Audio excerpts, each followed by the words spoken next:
નમસ્કાર દર્શક મિત્રો, હું છું રૂપલ સંપૂર્ણ ન્યૂઝમાં આપનું સ્વાગત છે। વિધાનસભા અધ્યક્ષ શંકરભાઈ ચૌધરીના હસ્તે નવીન પોલીસ સ્ટેશનનું લોકાર્પણ કરવામાં આવ્યું હતું। રણના કાંઠે આવેલા સરહદી વિસ્તારમાં કાયદો અને વ્યવસ્થાની પરિસ્થિતિ જળવાઈ રહે તેમજ સ્થાનિક લોકોને મેટ્રો સિટી જેવી અદ્યતન સુવિધા ધરાવતા પોલીસ સ્ટેશન મળી રહે તે માટે ગુજરાત સરકારે 60 લાખના ખર્ચે માવસરી પોલીસ સ્ટેશન કાર્યરત કરાવ્યું છે। લોકાર્પણ પ્રસંગે વિધાનસભાના અધ્યક્ષ શંકરભાઈ ચૌધરીએ જણાવ્યું હતું કે રાજ્ય સરકાર અને લોક ભાગીદારીથી આપણને રાજસ્થાન અને પાકિસ્તાન સરહદ પર નવું પોલીસ સ્ટેશન મળ્યું છે।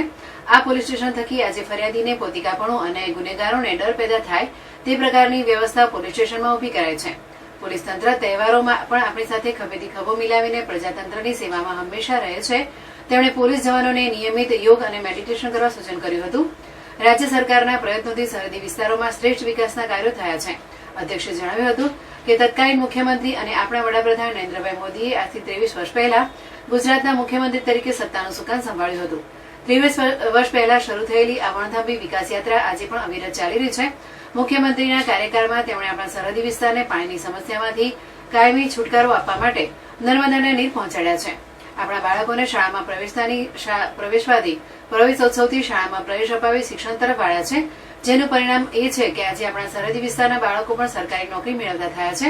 તેમણે શરૂ કરેલી 108 અને મા કાર્ડ આજે દેશમાં અનુકરણીય થઈ છે, જેનો લાભ દેશને મળી રહ્યો છે। ભવિષ્યમાં સરહદી વિસ્તારોમાં અનેકવિધ વિકાસના કાર્યો થવાના છે, જેમાં સરહદી ગામોને 100% સોલાર સિસ્ટમથી સજ્જ બનાવવા રાજ્ય સરકાર કટિબદ્ધ છે। માવસરીના નવીન પોલીસ સ્ટેશનના લોકાર્પણ પ્રસંગે જિલ્લા પોલીસ વડા અક્ષરરાજ મકવાણા, પૂર્વ ધારાસભ્ય માવજીભાઈ પટેલ, સ્થાનિક આગેવાન ગોમાસિંહ ચૌહાણ, સૌરભજી ઠાકોર, ડીડી રાજપૂત, ઉમેદદાન ગઢવી, પ્રકાશ દવે સહિત મોટી સંખ્યામાં સ્થાનિક લોકો ઉપસ્થિત રહ્યા હતા। હું આજે રાજ્યના માન્ય મુખ્યમંત્રીશ્રી અને ગૃહમંત્રીશ્રીનો આભાર માનીશ કે એમણે બનાસકાંઠા જિલ્લાને સરહદી વિસ્તારની અંદર ખૂબ સરસ સીમાવર્તી ક્ષેત્રની અંદર એટલે ભારતનું છેલ્લું ગામ એવું માવસરીની અંદર આ પોલીસ સ્ટેશનને નવું રિનોવેશન કર્યું। લોકોની સુવિધા અહીંયા ઊભી થાય એ માટે જિલ્લા પોલીસ વડા અને એમની સમગ્ર ટીમે ખૂબ ખંતપૂર્વક આ કામને કર્યું છે।